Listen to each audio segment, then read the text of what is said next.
IELTS speaking part 1 এর জন্য খুবই গুরুত্বপূর্ণ একটা প্রশ্ন নিয়ে হাজির হয়েছি। ভিডিওটি অবশ্যই প্রথম থেকে শেষ পর্যন্ত ধৈর্য সহকারে দেখবেন। আর আপনি যদি আমার চ্যানেলে নতুন হয়ে থাকেন অবশ্যই সাবস্ক্রাইব করবেন। এখন আমি যদি প্রশ্নটি বলি, do you like rainy days or do you love rainy days? আমি আবার বলছি, do you like rainy days অথবা do you love rainy days. তার মানে আপনি কি বৃষ্টির দিন পছন্দ করেন? এই ক্ষেত্রে আপনি দুই ভাবে উত্তর দিতে পারেন, একটা পজিটিভ, একটা নেগেটিভ। প্রথমে আমি পজিটিভ আনসারটা বলবো কিভাবে করবেন, পরবর্তীতে নেগেটিভ আনসারটা করব। যেহেতু আপনাকে প্রশ্ন করছে যে আপনি বৃষ্টির দিন পছন্দ করেন কিনা, যেহেতু পজিটিভ আনসার, সেই ক্ষেত্রে বলবেন yes I love rainy days. হ্যাঁ, আমি বৃষ্টির দিন ভালোবাসি, পছন্দ করি। সেক্ষেত্রে বলতে পারেন yes I like rainy days অথবা yes I love rainy days. হ্যাঁ, আমি বৃষ্টির দিন ভালোবাসি, আমি বৃষ্টির দিন পছন্দ করি। খুব ভালো কথা, প্রথম সেন্টেন্সে এটা বলেছেন। এখন আপনি অবশ্যই, যেহেতু এটা স্পিকিং পার্ট 1 এ, আপনি একটা সেন্টেন্সে উত্তর দিবেন না, অবশ্যই 2 অথবা 3টা সেন্টেন্সের ভিতর উত্তর দেওয়ার চেষ্টা করবেন। তাহলে আরেকটা যদি সেন্টেন্স বলতে চান তাহলে সেই ক্ষেত্রে কি বলতে পারেন, যে আমরা জানি বৃষ্টির দিনে আবহাওয়া কি থাকে, অবশ্যই ঠান্ডা থাকে। মানে ঠান্ডা বলতে শীতের মতো ঠান্ডা না, বেশ সুন্দর একটা পরিবেশ থাকে। একই সাথে কি করে, যে বৃষ্টির যে শব্দ, এটাও কিন্তু মনোমুগ্ধকর, এটাও ভালো লাগে, তাই না? তাহলে সেই ক্ষেত্রে বলতে পারেন আপনি যে specially I love the cool weather. দেখেন কি বলছেন, specially I love the cool weather and the sound of rain. তাহলে আপনি কি বিশেষভাবে আপনি কি পছন্দ করছেন, যে ঠান্ডা আবহাওয়া একই সাথে বৃষ্টির শব্দ। স্পেশালি আই লাভ অথবা specially I like cool weather and the sound of rain. বিশেষভাবে আমি যেই ঠান্ডা আবহাওয়া এইটা এবং একই সাথে কি বলছি, যে বৃষ্টির যে শব্দ, এটাকে ভালোবাসি অথবা পছন্দ করি। খুব সুন্দরভাবে কিন্তু এখানে 2টা সেন্টেন্স হয়ে গেল। এখন পরবর্তীতে আরেকটা সেন্টেন্স বলতে পারেন, যে কারণ এটা পছন্দ করেন বা ভালোবাসেন, সেটার হিসেবে আপনি কি বলতে পারেন, যে এটাকে আপনাকে কি করে, আরো বেশি শান্তি দেয়, তাই না? তাহলে সেই ক্ষেত্রে বলতে পারেন যে ইট গিভস মি রিল্যাক্স, এটা আমাকে রিল্যাক্স রাখে।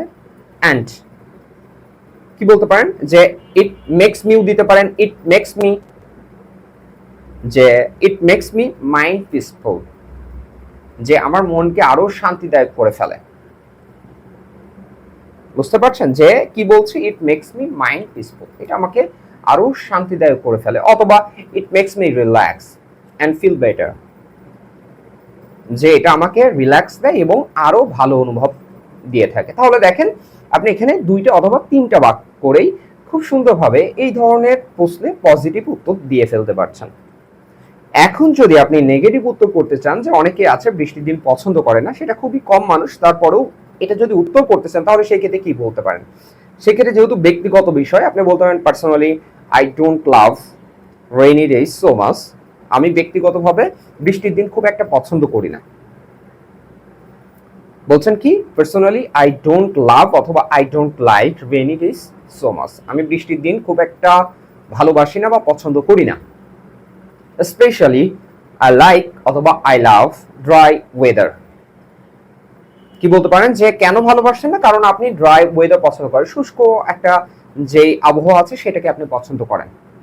স্পেশালি ইন উইন্টার সিজন, আপনি বলতে পারেন স্পেশালি ইন উইন্টার সিজন, বিশেষ করে আমি উইন্টার সিজনকে পছন্দ করি, এই হিসেবে এটা বলতে পারেন। বাট সামটাইমস, কিন্তু কিছু সময়, এই যে এর সাথে কিন্তু আবার বলতে পারেন কিছু সময় আই গো আউট, আমি বাইরে যাই। ওয়েন ইটস রেইন, যখন বৃষ্টি হয় বা বৃষ্টি হচ্ছে, সেই ক্ষেত্রে আমি বাইরে যাই, কিসের জন্য, বৃষ্টিতে ভেজার জন্য। তাহলে সেই ক্ষেত্রে এটা নেগেটিভ উত্তর দিচ্ছেন। আপনি বলছেন আপনার শীতকাল পছন্দ, এর সাথে জাস্ট কি করছেন, আপনি বলছেন হ্যাঁ কিছু কিছু সময় আমি যাই, কিন্তু খুব একটা না, কারণ ব্যক্তিগতভাবে আপনি বৃষ্টির দিনকে খুব একটা পছন্দ করেন না। সেই ক্ষেত্রে আপনি ড্রাই বা শুষ্ক আবহাওয়াকে পছন্দ করেন, কিন্তু কিছু কিছু সময় আপনি বাইরে যান, এভাবে উত্তর দিলেও কিন্তু হবে। আবার যদি পরের সেন্টেন্স না বলতে চান তাতে কোনো সমস্যা নেই। প্রথমটাই জাস্ট বলবেন কি, পার্সোনালি আই ডোন্ট লাভ অথবা like rainy days so much, specially I like অথবা I love dry weather, and winter season is my best time, বা winter is my best বা ফেভারিট সিজন, এভাবে বলতে পারেন। খুব সুন্দরভাবে কিন্তু আপনি এটাকে অ্যাভয়েড করে গেলেন। এইভাবে যদি আপনি প্রশ্নের উত্তর দেন তাহলে সেই ক্ষেত্রে এক্সামিনার খুশি হবে। আর বুঝতেই পারছেন আইএলটিএস স্পিকিং পার্টে এই ধরনের প্রশ্নের উত্তর করলে আপনার কনফিডেন্স লেভেল বাড়বে, পরবর্তীতে যেই প্রশ্নগুলো করবে সেগুলোর উত্তর দিতে সহজ হয়ে যাবে। একই সাথে আপনার যখন কনফিডেন্স লেভেল বাড়বে তার মানে কিউ কার্ডের যে প্রশ্নগুলো আসবে সেখানে আপনি ভালো করতে পারবেন, এবং কিউ কার্ডের অনুসারে ফলো আপ যে প্রশ্নগুলো থাকবে সেখানেও আপনি ভালো করতে পারবেন। তার মানে আপনার আইএলটিএস স্পিকিং পার্টের যে ওভারঅল ব্যান্ড স্কোর সেটা বৃদ্ধি হওয়ার সম্ভাবনা থাকবে। আর যদি স্পিকিং পার্টে ব্যান্ড স্কোর বাড়ে তার মানে ওভারঅল আইএলটিএস এর ব্যান্ড স্কোর বৃদ্ধি পাবে। সো একটার সাথে আরেকটা রিলেটেড। তার মানে আপনার কনফিডেন্স লেভেল বাড়তে হবে, আর এই ধরনের প্রশ্নের ক্ষেত্রে আপনি এইভাবে উত্তর করার চেষ্টা করবেন। আশা করি এই ধরনের প্রশ্ন নিয়ে আপনি ভবিষ্যতে আর কোনো ধরনের হেজিটেশনে ভুগবেন না বা সমস্যায় পড়বেন না। এই ভিডিওতে দেখার পরে যদি আপনার বিন্দু মাত্র ভালো লেগে থাকে অবশ্যই লাইক, কমেন্ট, শেয়ার করবেন। আমাদের সঙ্গে অবশ্যই যুক্ত থাকবেন। ঘরে বসে শূন্য থেকে নিজে নিজে আইএলটিএস এবং স্পোকেন ইংলিশ যদি শিখতে চান, আমি মোহাম্মদ আমিরুল ইসলাম, আমি যেভাবে ঘরে বসে নিজে নিজে জিরো থেকে আইএলটিএস এবং স্পোকেন ইংলিশ শিখেছি, আমি চেষ্টা করব ওইভাবে শেখানোর। অবশ্যই আমার সাথে যুক্ত থাকবেন। আর এখনো যদি সাবস্ক্রাইব না করে থাকেন অবশ্যই সাবস্ক্রাইব করবেন। আজকে মতো বিদায় নিচ্ছি, নতুন কোনো এপিসোডে দেখা হবে। সে পর্যন্ত ভালো থাকবেন, সুস্থ থাকবেন, আমাদের সঙ্গে যুক্ত থাকবেন। আসসালামু আলাইকুম।